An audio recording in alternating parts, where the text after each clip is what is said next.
రాష్ట్ర స్థాయి పోల్ రాత ఫోటోలు పంగులూరులో ఘనంగా ప్రారంభమయ్యాయి. ఈ పోటీలలో వైసీపీ అద్దంకి నియోజకవర్గం ఇన్ఛార్జి పానెం హనిమిరెడ్డి ఎడ్ల బండి ఎక్కి పోటీలను వీక్షించడానికి వచ్చిన ప్రజనీకానికి ఆనందాన్ని కలిగించారు.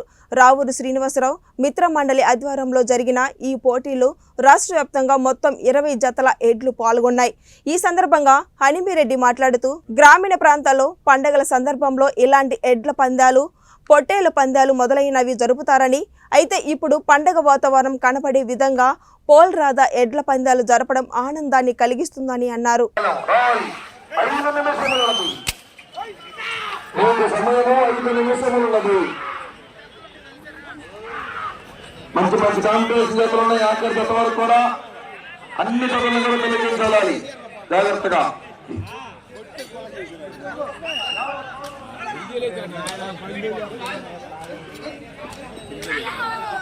ఎనిమిదవ రౌండ్ 2400 అడుగుల దూరాన్ని 5 నిమిషముల 19 సెకండ్లు.